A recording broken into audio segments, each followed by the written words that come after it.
আল্লাহর নবী জনাবে মুহাম্মদ রাসূলুল্লাহ সাল্লাল্লাহু তাআলা আলাইহি ওয়াসাল্লাম নবী আমার সাহাবাদেরকে তাকানোর পর দেখলেন ওখানে বৃদ্ধ যুবক সব রকমের বাপজি সাহাবা আছে। আল্লাহর নবীজি তাকিয়ে ডাক দিয়ে বলেন, ওরে আমার শাহিদ সাহাবা কোথায় আছো, তুমি দাঁড়িয়ে যাও। হযরত শাহিদ একেবারে বাবা যুবক ছিলেন সাহাবা। তাফসীরে পাওয়া যায় তার 18 থেকে বাপজি 25-এর মধ্যে তার বয়স ছিল। ওই হযরত শাহিদ যুবক সাহাবার বাবা দাঁড়িয়ে গিয়ে আল্লাহ রাসূলকে ডাক দিয়ে বলছেন, হুজুর আমি আপনার সাহাবা শাহিদ, আপনি আমাকে ডাক দিলেন বলে হ্যাঁ। ওরে সাহাবা শাহিদ তুমি আমার ডান পাশে এসে দাঁড়িয়ে যাও। আল্লাহর নবীজি বাবা আবার তাকে তাকে বাপজি দেখতে লাগলেন কাকে ডাকা যায়। আল্লাহর নবীজি ডান দিক থেকে আর একজন যুবকের বাপজির নাম ধরে ডাকলেন, যুবক তুমিও দাঁড়িয়ে যাও। যুবক দাঁড়িয়ে গিয়ে বলেন, হুজুর এই তো আমি আপনার অমুক সাহাবা। আল্লাহর নবী বলে শাহিদের পাশে এসে দাঁড়িয়ে যাও। এইভাবে নবীজি 1 2 3 4 করে রে বাবা একেবারে 20টা সবাই তারা তরুণ ছিল, যুবক ছিল। 20 জনকে বাপজি ডাকলেন। হযরত সাহাবারা অনেক ছিলেন বাপজি বৃদ্ধ মানুষ, তারাও মনে মনে বাপজি ভাবছেন নবীজি আমাদের কি কেন ডাকলেন না। আল্লাহর নবীজি বলেছেন, ওরে সাহাবারা যুবকদের এত মর্যাদা আমার আল্লাহ দিয়েছেন। বিশ্বনবী বলেন একটা বৃদ্ধ মানুষ যদি বাবা লাগাতার যদি 80 রাকাত যদি নামাজ পড়ে নাই, দাড়ি পাকাওয়ালা বৃদ্ধ লোক যদি 80 রাকাত যদি বাপজি নামাজ পড়ে যতটা নেকি পায়, আল্লাহর নবী বলেন আমার একটা যুবক বান্দা 2 রাকাত নামাজ পড়লে তার ডবল নেকি হয়ে যায়। বলুন সুবহানাল্লাহ। ও বাপজি ভাইরা যুবকদের এত মর্যাদা বলা হয়েছে। হযরত তালহা তিনি যুবক ছিলেন বাবা। খালিদ বিন ওয়ালিদ রাদিয়াল্লাহু তাআলা আনহু তিনিও বাপজি আপনার যুবক ছিলেন। হাদিসে পাওয়া যায় বদরের প্রান্তরে বাবা প্রথম ইসলামের বাপজি প্রথম যে আপনার যুদ্ধ বদরের যুদ্ধকে বলা হয়, ওই যুদ্ধে বেঈমান আবু জেহেলকে সাহাবারা বাপজি জবাই করে দিয়েছিল। আবু জেহেলের মধ্যে 1 না 2 না 70টা তাবড় তাবড় নেতাকে জবাই করে জাহান্নামে পাঠিয়েছিল সাহাবারা। ওই বদরের পাল্টা জবাব বাপজি উহুদের প্রান্তরে সাহাবাদেরকে বাপজি আপনার হত্যা করেছিল ওই বেঈমানেরাও। তার মধ্যে বলা হয়েছে সাহাবার দামি সাহাবার মধ্যে বাবা নবীজের আপন চাচা আমির হামজা রাদিয়াল্লাহু তাআলা আনহুকে বাপজি হত্যা করা হয়েছিল, শহীদ করা হয়েছিল ওই উহুদের প্রান্তরে। ওই উহুদের প্রান্তরে যিনি নেতৃত্ব দান করেছিলেন সেই যুবক সাহাবার নাম বাবা বেঈমানের হয়ে তখন ছিল, ঈমান এনেছিল না। তার নাম খালিদ বিন ওয়ালিদ বলা হয়েছে, খালিদ সাইফুল্লাহ বলা হয়। আল্লাহ রাসূলের কাছে যখন বাপজি ঈমান এনেছিল খালিদ বিন ওয়ালিদ বাপজি খালিদ সাইফুল্লাহ বলা হতো কোনাকে। উনি ডাক দিয়ে বলেন, হুজুর আমি চিনতে না পারার কারণে উহুদের ময়দানে আমি বেঈমানের হয়ে নেতৃত্ব দান করেছিলাম। ওগো নবীজি আমি এই তলোয়ার দিয়ে আপনার বেশ কয়েকটা সাহাবাকে জবাই করে জাহান্নামে পাঠিয়েছিলাম।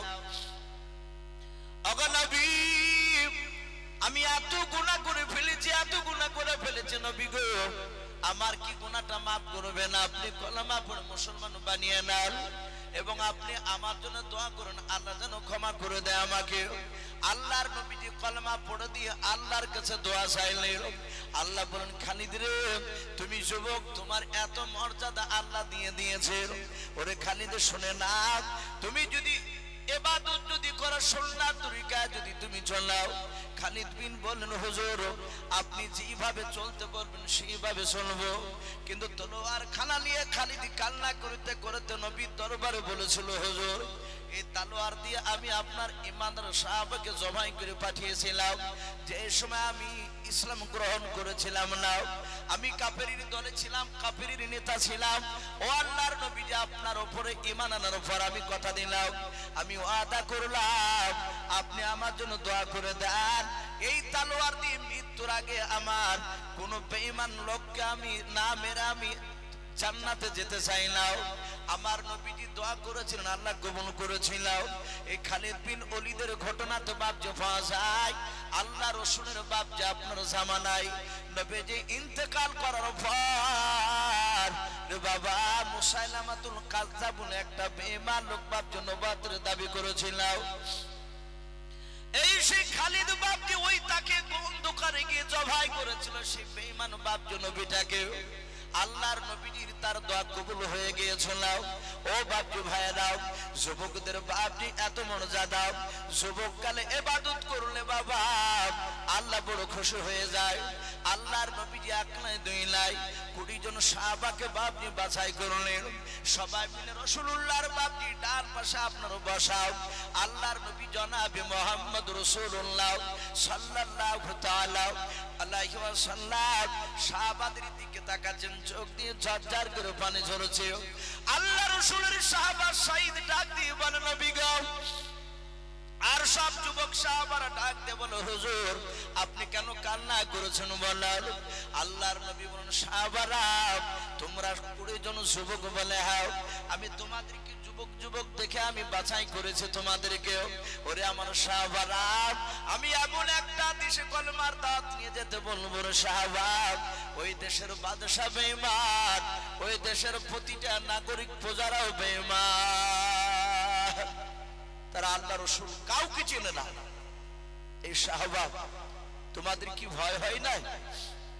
ওখানে গিয়ে যদি তোমরা জিন্দা না থাকো, যদি ওরা মেরে দেয়, বলে নবী আপনার মুখে শুনেছি মৃত্যু হলেই জান্নাতি। ওগো ওগো আল্লাহ রাসূল আপনি আমাদের জন্য কাঁদবেন না, আপনি দোয়া করে দেন এবং দেশটার নাম বলে দেন। ওই দেশে আমরা 20 জন যুবক যাব কলমার দাওয়াত নিয়ে। বিশ্ব নবীজি হাত তুলে তাদের জন্য দোয়া করলেন। নবী বলেন সাহাবা তোমরা কেউ যেন হিংসাহাংসি করবে না, আমি তোমাদের 20 জনের মধ্যে শহীদকে নেতা বানালাম। এই শহীদ আমার বাড়ি থেকে এখান থেকে যাওয়ার পর বাড়িতে ফিরে আসা পর্যন্ত শহীদ যেইভাবে নেতৃত্ব দিবে সেই নেতৃত্ব তোমাদেরকে মানা লাগবে। বলে হুজুর আপনি নেতা বানিয়েছেন, আপনার নেতাকে অস্বীকার করলে জান্নাত পাওয়া যাবে না। আমরা যে 19 জন সাথী ভাই শহীদকে দিয়ে 20, আমরা শহীদ বাদ দিয়ে 19টা যুবক ভাই সবাই শহীদকে আমরা নেতা বলে মেনে নিলাম। বিশ্ব নবীজি বললেন যাও আমি দোয়া করে দিলাম, তোমরা আপন আপন বিবি বাল বাচ্চার কাছ থেকে দোয়া নিয়ে এসো, ক্ষমা চেয়ে নিয়ে এসো। আমার বিশ্ব রাসূলের সাহাবারা বাপজি তারা বাড়ি চলে গেলে, যাবার সময় কিতাবে লিখেছে তারা মদিনার চৌরাস্তার মোড়ে, যেমন আপনাদের এই যে আমিনাবাদ মাদ্রাসা একটা ভালো জায়গা, একটা মুড টাইপের মতো জায়গা, এই রকম জায়গায় দাঁড়িয়ে মদিনাতে হযরতে শহীদ বলেছিল ভাই রাসূলের কাছ থেকে অনেকটা দূর চলে এসেছি, আমি হচ্ছি তোমাদের নেতা, শোনো ভাই আমরা এখনই বাড়ি যাব আপন আপন বিবি বাল বাচ্চার কাছ থেকে দোয়া নিতে, কিন্তু একসঙ্গে তো সবাই আসতে পারবো না, যে আগে আসবা সে মদিনার চৌরাস্তার এই মোড়ে সে অপেক্ষা করবা যারা আসবে না তাদের জন্য। বলে হুজুর চিন্তা নাই চলো। সবাই চলে গেল, 19টা সাথী ভাই শহীদ বাদ দিয়ে তারা সবাই বাপজি আপন আপন বিবি বাল বাচ্চার কাছ থেকে দোয়া নিয়ে তারা সবাই মিলে বাপজি চলে আসলো চৌরাস্তার মোড়ে বাপজি মদিনায়। তারা সবাই অপেক্ষায় শহীদ কখন আসবে। শহীদ গিয়েছে বাপজি, আমি আপনাদেরকে বলবো মাঝে মাঝে বাপজি বিবির কাছে ক্ষমা চাইবে। মা বোনেরা যারা পর্দার আড়াল থেকে কথাগুলো শুনছেন, আমি মা বোনেদেরকেও বলবো আপনারাও আপনাদের স্বামীর কাছে ক্ষমা চাইবে। নবী বলেছেন হুকুকুল্লাহ আর হুকুকুল ইবাদ, বান্দার সাথে যে বান্দার কিছু হক রয়েছে মৃত্যুর আগ পর্যন্ত সে হক আদায় করে না যেতে পারলে কিয়ামতের ময়দানে আল্লাহ রাসূল বলেন আল্লাহ তাকে মাফ করবে না। এই জন্য বাপজি সাহাবারা বাড়ি থেকে বেরোলি তারা ক্ষমা চাইতে, আমরা চাই না, আমাদেরকে লজ্জা লাগে। হযরত শহীদ তার অর্ধাঙ্গিনী বিবির কাছে গিয়ে গোটা মদিনা রাসূলুল্লাহর মসজিদে নববীর ঘটনা শোনালে, বলছে বিবিরে আমাকে নেতা বানিয়েছে রাসূলুল্লাহ, এমন একটা দেশে দিনের দাওয়াত নিয়ে যেতে বলেছে সেই দেশের বাদশা বেঈমান, সেই দেশের প্রতিটা নাগরিক বেঈমান, বিবি আমি জানি না সেখান থেকে জিন্দা ফিরে আসবো কিনা। বিবি আমি তোমার পূর্ণাঙ্গ হক বুঝে আদায় করতে পারিনি, তাই তুমি আমাকে ক্ষমা করে দাও। আর যদি আল্লাহ জিন্দা ফিরিয়ে নিয়ে আসে তাহলে আবার হক আদায় করার চেষ্টা করব। অর্ধাঙ্গিনী বিবি সাঈদের কাঁদতে কাঁদতে বলেন, স্বামী গো, আমিও তো বুঝি পূর্ণাঙ্গ আপনার হক আদায় করতে পারিনি, আপনি আমাকে ক্ষমা করে দেন। সাঈদ ক্ষমা করেন, সাঈদের স্ত্রী ক্ষমা করে দিলে। মুফাসসিরিন কেরাম লিখেন, সাঈদের স্ত্রী পেটে ছিল বাচ্চা, তখনও বাপটি বাচ্চাটা সে সময়তেও জন্ম নেয়নি। হযরত সাঈদ রাদিয়াল্লাহু তাআলা আনহু নিজের বিবির কাছ থেকে দোয়া নিয়ে তার পাশের ঘরে বাপটি জনম দুঃখিনী মা আছে, মার কাছে গিয়েছে বাপটি ক্ষমা চাইতে, মার কাছ থেকে দোয়া নিতে চাই গিয়েছে। আজ আমরা এখানে অনেক মানুষ বাপটি হতভাগা আছি। বাপটি যারা যুবক আছি তারা বৃদ্ধর কথা বাপটি ভালো লাগে না। দাদু বেঁচে থাকলে দাদি নাই, কিংবা হয়তো দাদু বেঁচে নাই দাদি বেঁচে আছে। অনেক মানুষের বাপটি আব্বা মারা গিয়েছে মা বেঁচে আছে, অনেকের আবার মা মারা গিয়েছে বাপ বেঁচে আছে। কিন্তু যুবকরা বাপ যে আমরা সেই বাপ মরার মর্ম এখনো বুঝতে পারি নাই। অনেক যুবক ছেলেদের দেখা যায় একটা মানুষের যদি 4টে ছেলে থাকে, বাড়ি হয়তো তার 2 কাঠা জায়গা, ওই এক জায়গায় 4 বেটা আটবে না, ওখানে হয়তো 2 কাঠায় একটা বেটা হয়তো আছে, কি 2টে কোন রকমে দুজনে আছে ওখানে, আর 2টে একটু দূরে বাড়ি করেছে। অনেক সময় দেখা যায় যুবকরা বাইরে কাজে যায়, তার মা হয়তো অন্য বেটা, অন্য ওই ছেলেটার হয়তো অন্য ভাইয়ের কাছে আছে। মাঝে মাঝে তার মা খোঁজ নেয় যে তার নাতির কাছ থেকে, যে তোর আব্বা কি করছে? বলে আব্বা মাঠে গিয়েছে। ভালো আছে? বলে হ্যাঁ। হঠাৎ একদিন বাপজি সেই যুবক বাইরে চলে গেছে, বোম্বাই কাজে, কেরালায়, যেমন আমাদের সন্তানরা যায়। প্রায় 10 দিন পর বাপজি তার নাতির সাথে দেখা হয়েছে, সে বৃদ্ধা মেয়েটা বলছে, তোর আব্বা বাড়িতে নাই? বলে না তো। বলে কোথায় গিয়েছে? বলে আজ কেরালা হলো 14 দিন, 10 দিন হলো কেরালায় চলে গেছে। বলে 10 দিন হয়ে গেল? বলে হ্যাঁ। হতভাগা তার মাকে একটু দেখা করতে আসেনি, দোয়া নিতে আসেনি। অনেক মানুষ বাপজি আছে, অনেক বৃদ্ধা হয়ে গেলে ধরে ধরে মারছে। আমরা মা বাপের দিকে বাপজি গুরুত্ব দিই না। মনে রাখবেন, আপনার বাপ মাকে যদি আপনি ভালো করে না দেখেন, আপনিও বৃদ্ধ হয়ে গেলে আপনার সন্তান আপনাকে ভালো করে দেখবে না। একই কেস ঘটবে, বেশিরভাগ দেখা যায় এরকম। হযরত সাঈদ রাদিয়াল্লাহু তাআলা আনহু তিনি জানতেন যে মার কাছে দোয়া না চাইতে গেলে মার নজরের দিকে, চেহারার দিকে একবার তাকালে, নজর করলে একটা কবুলিয়াত হজের সব পাওয়া যায়। বলুন সুবহানাল্লাহ। কবুলিয়াত হজের সব। বাপ মা এত মর্যাদা পূর্ণ। আমার বিশ্ব নবী, রহমতের নবী, দরদী নবী সাল্লাল্লাহু আলাইহি ওয়াসাল্লামের কথা শুনে বাপজি সাহাবা সাঈদ তার মার কাছে গিয়ে বলছেন, মা, আমাকে রাসূলুল্লাহ নেতা বানিয়ে কলমার দাওয়াত দিতে পাঠিয়েছে। বলে কোন দেশে বাবা? বলে দেশটার নাম রাসূলুল্লাহ বলেছেন বাহরাইন শরীফ। ওই দেশের বাদশা গোলাম সারওয়ার, সে বেঈমান, আল্লাহকে চিনে না, রাসূলকে চিনে না, তার নাকি প্রজারাও কে চিনে না। মা তুমি দোয়া করে দাও। সাঈদ রাদিয়াল্লাহু তাআলা আনহু বাবা মার চেহারার দিকে চেয়ে দেখার পর মাকে ডাক দিয়ে বলে, মা তোমার হাতখানা আমার মাথে বুনিয়ে দাও।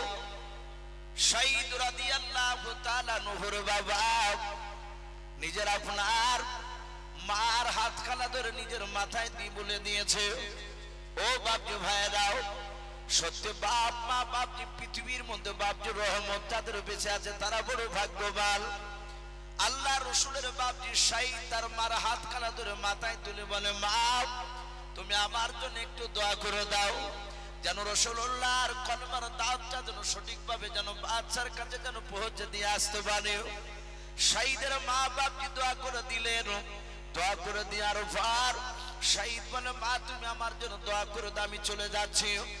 সাঈদের মা বাপজি দোয়া করে দিলেন। দরজা কান থেকে বাপজি ঘোড়ায় চেপে বাবা নাই, উঠে চেপে বাপজি আপনারা হাঁটতে শুরু করলেন। হযরত সাঈদ রাদিয়াল্লাহু তাআলা আনহু প্রায় মোটামুটি বাবা 1 না 2 না প্রায় 25 থেকে 30 হাত বাপজির সামনের দিকে পা ফেলেছে। আর ওই সময় হযরত সাঈদ রাদিয়াল্লাহু তাআলা আনহুর বাবা জনম দক্ষিণ মা পেছন দিক থেকে বাপকে ডাক দিয়েছে, ওরে বেটা সাঈদ তুমি দাঁড়িয়ে যাও। হযরত সাঈদকে আবার ডাক দিলেন, বেটা সাঈদ তুমি দাঁড়িয়ে যাও। সাঈদ রাদিয়াল্লাহু তাআলা আনহুর বাবা কানে গিয়ে তার জনম দক্ষিণ মার বাপজি আপনার মধুর ডাক্তার কানে বাপজি পৌঁছে গিয়েছে। হযরত সাঈদ রাদিয়াল্লাহু তাআলা আনহু তিনি শুনেছিলেন আল্লাহর নবী বলেন, গো সাহাবায়ে কেরাম শুনে নাও, আল্লাহর নবীজি হাজার হাজার সাহাবাদেরকে নিয়ে বাপজি মসজিদ নববীতে বসে রেখে আল্লাহর দরুদে নবী বাপ মার বাপজি মর্যাদার কথা আলোচনা করতে করতে নবী আমার ডাক দিয়ে বলেন, সাহাবারা শুনে নাও, তোমরা যদি ফরজ নামাজ আর ওয়াজিব নামাজ সুন্নাত নামাজ তিনটা বাদ দিও, ওরে আমার সাহাবারা শুনে নাও, আল্লাহ রাসূল ডাক দিয়ে বলছেন, আমার সাহাবারা যদি তোমরা নফল নামাজে যদি দাঁড়িয়ে যাও আর যদি ওই সময় যদি তোমার বাপ মা যদি ডাক দিয়ে দাও তোমার সালাম ফেরা হয় নাই, তুমি মনে মনে চিন্তা করবে যে আমার নামাজে তো সবে মাত্র আমি দাঁড়ালাম, 2 রাকাত নফল নামাজে দাঁড়িয়েছি, নামাজ তো শেষ হয় নাই, মা ডাক দিতেছে বাপ ডাক দিতেছে। আল্লাহর নবীজি বলেন, সাহাবারা তোমরা সালাম না ফিরে তোমরা বাপ মার ডাকে সাড়া দিয়ে দাও, নামাজ ভেঙে দিয়ে মার ডাকে সাড়া দিয়ে মার কথার তোমরা গুরুত্ব দাও, মার কথাটা তোমরা শুনবা। আল্লাহর নবীজি ডাক দিয়ে বলেন, ওরে সাহাবা পিতা মাতার পায়ে তোলা হচ্ছে জান্নাত, সারা পৃথিবীর বাপ যে কোনো পীরের পায়ে তোলে জান্নাত, কোন আলেমের বাপ যে পায়ে তোলে জান্নাত, এই কথা নবীজি বলেন না, শুধু নবী বলেন ইন্নাল জান্নাতা তাহতা আকদামি উম্মাহাতিকুম আও কামা ক্বালা আলাইহি সালাতু ওয়াত তাসলিম। আল্লাহর নবীজি বলেন, ওরে আমার সাহাবারা বাপ মার পায়ে তোলে জান্নাত, হুমা জান্নাতুকা হুমা নারুকা, শুনে নাও, তোমার বাপ মার কাছে যদি খুশি করতে পারো তাহলে তোমার বাপ মার পায়ের তলাটা জান্নাতি হয়ে যাবে। ওরে আমার সাহাবা যদি তোমার বাপ মাকে যদি নারাজ করে দাও, যদি খুশি যদি না করতে পারো, অখুশি হয়ে যদি হয়ে যায় তাহলে তোমার বাপ মার পায়ের তলাটা তোমাদের জন্য জাহান্নামের গর্ত হয়ে যাবে। আল্লাহর নবীর সাহাবা সাঈদ রাদিয়াল্লাহু তাআলা আনহু বুটের লাগাম ধরে বাবা পেছন দিকে আপনার ঘুরে তাকালেন, মা ডাক দিতেছে দরজারে দাঁড়িয়ে, ও বেটা সাঈদ তুমি দাঁড়িয়ে যাও। হযরত সাঈদ উটের লাগাম ধরে দাঁড়িয়ে ডাক দিয়ে বলে, মা তুমি কেন আমাকে ডাক দিতেছো তুমি বলো। সাঈদ রাদিয়াল্লাহু তাআলা আনহুর মা ডাক দিয়ে বলে, বেটা রে আমি তোমাকে ব্যক্তিগত ডাকতে আসি নাই, তোমাকে আমি ব্যক্তিগত ডাক দিই নাই। বলে কেন ডাক দিয়েছে, কে ডাক দিতেছে বলো তোমাকে।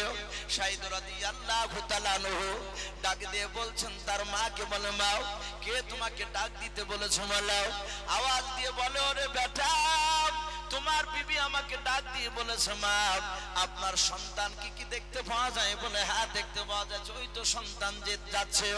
ডাক দিয়ে বলেছিলাম, ও মা এখনই আল্লাহ আমাকে বেটা সন্তান দান করেছে, আপনার ছেলেকে একটু ঘুরে আসতে বলুন, জানি না আপনার ছেলে জিন্দা ফিরে আসবে কিনা। ওগো আমার মা আপনার ছেলেকে আসতে বলুন, একবারের মতো আমার কলিজা টুকরা সন্তানের খানে চেহারা খানে দেখে যান। আল্লাহর নবী জনাবে মুহাম্মদ রাসূলুল্লাহ সাল্লাল্লাহু তাআলা আলাইহি ওয়াসাল্লামের বাপজি সাহাবা সাঈদ বাবা দাঁড়িয়ে আছেন। হযরত সাঈদের বাপজি কোরআনের কথা মনে পড়ে গেল। আল্লাহ কোরআন পাকে বলেছেন, ইয়া আইয়ুহাল্লাযীনা আমানু ইস্তাজিবু লিল্লাহি ওয়া লির রাসূলি ইযা দাআকুম। আমার আল্লাহ বলেন, ওরে বান্দারা শুনে নাও, আমার রাসূল যদি তোমাদেরকে যদি ডাক দিয়ে দেয়, ও আমার সাহাবারা আমার রাসূল যদি তোমাদেরকে ডাক দিয়ে দেয়, তোমরা যে অবস্থায় থাকো না কেন সে অবস্থাতেই তোমরা রাসূলুল্লাহর ডাকে তোমরা সাড়া দিয়ে দাও। বলুন সুবহানাল্লাহ। ও বাপজি ভাইরাও, অনেক ঘটনা এরকম পাওয়া যায়। আল্লাহ রাসূলের সাহাবারা এমন কি বাবা খাবার খেতে খেতে নবীর ডাক পেয়েছে, দৌড়ে চলে গিয়েছে। শুধু তাই নয়, এমন বলা হয়েছে ফরজ গোসল বাপজি বানাতে গিয়েছে, এক বদনা পানি ঢেলেছে আর এক বদনা পানি ঢালতে যাবে রে বাবা। ওই সময় আওয়াজ দিয়েছে, কে কোথায় আছো নবীর সাহাবারা, আমার রসুলকে বেঈমানেরা হত্যা করতে আসছে, তোমরা দৌড়ে এসো নবীকে বাঁচানোর জন্য। সাহাবা বাপজি ফরজ গোসল বাদ দিয়ে হযরত বাপজি হানজালা রাদিয়াল্লাহু তাআলা আনহুর নাম অনেকেই বাপজি শুনেছেন এই ঘটনাও। হানজালা ফরজ গোসল পূর্ণাঙ্গ না করে দৌড়ে গিয়েছিল। ও বাপজি ভাইরাও, হানজালা রাদিয়াল্লাহু তাআলা আনহুর ব্যাপারে বাপজি হাদিসে পাওয়া যায়, আল্লাহ কোরআনে বলেন, ইয়া আইয়ুহাল্লাযীনা আমানু ইস্তাজিবু লিল্লাহি ওয়া লিরাসূলি ইযা দাআকুম। আল্লাহর নবী জনাবে মুহাম্মদ রাসূলুল্লাহ সাল্লাল্লাহু তাআলা আলাইহি ওয়াসাল্লাম, আল্লাহর নবী জনাবে মুহাম্মদ রাসূলুল্লাহ সাল্লাল্লাহু তাআলা আলাইহি ওয়াসাল্লামকে একটা বাপজি জিবরিলের মারফতে জানিয়ে দেওয়া হয়। আল্লাহর নবীজি সাহাবাদেরকে বলে দিয়েছিলেন, কিন্তু আল্লাহর রাসূল বাপজি নবীর সুন্নাত তরিকায় আল্লাহর নবীজি বলেছিলেন, ওগো আমার সাহাবায়ে কেরাম, কোন যুবক যদি তোমরা বিয়ে করে নাও, বিয়ে করার পর ও সাহাবারা শুনে নাও, তোমরা বিয়ে করার পর বিয়ে করার দিন থেকে নিয়ে পরপান 3 দিন পর্যন্ত শুনে নাও, তোমার রাসূল ডাক দিল তোমরা যাবে না। যারা বিয়ে করবে তাদের জন্য আমি রাসূলুল্লাহ পয়গম্বর তোমাদেরকে রুখসাত ছাড় দিয়ে দিলাম। এই শুনে নাও, তোমাদের বিয়ে হলে সেই দিন আমি যদি ডাকি আর আসবে না, পরের দিন আসবে না, তোমরা 3 দিন আসবে না, তোমাদের স্ত্রীকে নিয়ে আনন্দ করবা। এটা রাসূলুল্লাহ বলেছিলেন। হযরত বাপজি হানজালা রাদিয়াল্লাহু তাআলা আনহু তিনি বিয়ে করার পর সেই রাত্রি বাসর ঘরে হানজালা ফরজ গোসল বানাতে যাচ্ছে।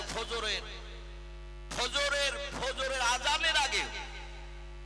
আজানের আগে বাপজি গোসল করা এটা অবশ্যই দরকার, যদি ফরজ গোসলে যদি প্রয়োজন হয়। অনেক মানুষরা আছে আমাদেরকে অনেকের সময় মশলা জিজ্ঞাসা করে, অনেক সময় জিজ্ঞাসা করে যে ফরজ গোসল আমার উপরে ফরজ গোসল হয়ে গিয়েছে, কিন্তু আমি গোসল করতে যাইনি, সকাল 10টার সময় গোসল করছি, এতে কোনো অসুবিধা আছে? এতে চরম গুনাহ বাপজি। আমার বিশ্ব রাসূলের সাহাবারা তাদের স্বামী স্ত্রীর সঙ্গে যদি কোনো গোপনীয় প্রয়োজন থাকলে ফরজ গোসল বাপজি ফজরের আজানের আগেই বাপজি তারা করে নিতে, জামাতে নামাজ পড়ার জন্য বাপজি সাহাবারা তৈরি হয়ে যেতে। হানজালার স্ত্রী বাপজি পানি দিয়েছে, হানজালাকে গোসল বানাচ্ছে, ডাক দিয়েছে, হানজালা বদনার পানিকে ফেলে দিয়ে বলছে, বিবি এখনই আমাকে ঘর থেকে তলোয়ার আর ঢাল নিয়ে এসে দাও। হানজালার স্ত্রী দৌড়ে গিয়ে তলোয়ার ঢাল নিয়ে এসে দিল। বলে, স্বামী যাচ্ছেন কোথায়? বলে, আমি রাসূলুল্লাহকে বেঈমানেরা মারতে এসেছে, ডাক এসেছে আমার কানে, আর দাঁড়ানো যাবে না, এক্ষুনি আমাকে দৌড়াতে হবে। হযরতে সাঈদের নয় হানজালার স্ত্রী ডাক দিয়ে বলেছিল, ওগো প্রাণের স্বামী, দিনের বেলায় ভালো করে আপনার দিকে চোখ তুলে ভালো করে দেখতে পাইনি।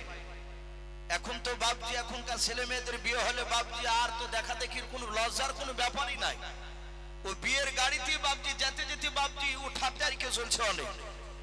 হযরতে হানজালার বিবি বলছেন, আমি আপনার চেহারার দিকে দিনের বেলায় ভালো করে তাকাতে পারিনি লজ্জায়, বাসর ঘরে অন্ধকারে আপনার চেহারা ভালো করে দেখে নাই। ওগো স্বামী, আপনাকে আমি বারণ করব না, আমি জাইতুন তেলের একটু আলা নিয়ে এসে আমি আপনার চেহারাখানা একটু দেখতে চাই। যদি আপনার ইন্তেকাল হয়ে যায়, কিয়ামতের ময়দানে যেদিন কোটি কোটি মানুষের সমাগম হবে, সেই দিন যেন আমি আপনাকে দেখে যেন আমি চিনতে পারি আপনি আমার স্বামী। হযরতে হানজালা স্ত্রীর কথা শুনে বাপজি চুল পরিমাণ বাপজি আপনার কাঁদলেন না, হাসছেন আর বলছেন, বিবি ক্ষমা করে দাও, তোমার হক আদায় করতে পারলাম না, এই পর্যন্তই তোমার সাথে আমার দেখা। বিবি শুনে না, যদি জিন্দা ফিরে আসি তাহলে কথা হবে, আর না ফিরে আসলে এই পর্যন্ত শেষ, দোয়া করবা আমার জন্য, দোয়া করে দেবা। হযরতে হানজালা চলে গিয়েছেন, যুদ্ধ করতে করতে হানজালা শহীদ হয়ে গিয়েছেন। হানজালার স্ত্রী বোরখা পরা অবস্থায় পর্দার শহীদ বাপজি দাঁড়িয়ে আছে রাস্তার ধারে। সাহাবারা যুদ্ধে বাপজি জয় হওয়ার পর দলে দলে বাপজি সাহাবারা চলে যাচ্ছে রাসূলুল্লাহ পেছনে। হানজালার স্ত্রী আল্লাহ রসুলকে পেছন দিক থেকে ডাকতে বললেন, ওগো আল্লাহ রসুল, বেয়াদবি হলো মাফ করবে। নবী, আমি অনেকক্ষণ ধরে দাঁড়িয়ে আছি, দেখলাম আপনার দলে দলে সাহাবা তারা বাড়ি চলে গেল, আমার স্বামীকে আপনার ওই সাহাবার মধ্যে পেলাম না। ওগো আল্লাহ রসুল, আমার স্বামীকে একটু যুদ্ধের ময়দানে দেখো। আমি আপনাকে এটাও দেখতে বলতাম না, একটাই কারণে আমি এখানে দাঁড়িয়ে আছি। আমার স্বামী যখন যুদ্ধের ময়দানে যাচ্ছিল, সেই সময় নাপাক অবস্থায়, অপবিত্র অবস্থায় গিয়েছে। ওগো আল্লাহ রাসূল, আমার স্বামী যদি নাপাক হয়ে আসে, আপনি পেলে যদি ইন্তেকাল করে যায়, শহীদ যদি হয়ে যায়, তাহলে একটু পবিত্র করার ব্যবস্থা করবে। আল্লাহ রাসূল বললেন, ওগো হানজালার বিবি, আমি তো বারণ করেছিলাম যারা বিয়ে করবে তারা তিন দিন ধরে যেন না আসে। বলে আপনার ডাক শুনে, আপনার সাহাবার আওয়াজ শুনে থাকতে পারে নাই, দৌড়ে গিয়েছে। আল্লাহ রাসূল তিনি চলে গেলেন। যুদ্ধের মাঠে বাপজি খুঁজছিলেন হানজালাকে, জমিনে পেলেন না। হঠাৎ আওয়াজ আসছে, হে আল্লাহ রাসূল, হানজালার লাশ জমিনে নাই। আমরা আল্লাহর হুকুমে ফেরেশতারা জান্নাতে নিয়ে চলে গিয়েছিলাম। বলুন সুবহানাল্লাহ। কাউসারের পানি দিয়ে গোসল করে নিয়ে আসতেছি। আল্লাহর নবী বলেন, আমি দেখলাম হানজালা শুয়ে আছে, হানজালার দাড়ির আগা দিয়ে, মাথার চুলের দিয়ে আগা দিয়ে বাপজি ঠোপে ঠোপে পানি ঝরছিল। বলুন সুবহানাল্লাহ। এ পানি ফরজ গোসলের পানি নয়। কারণ যদি মনে করেন যে ফরজ গোসলের পানি অত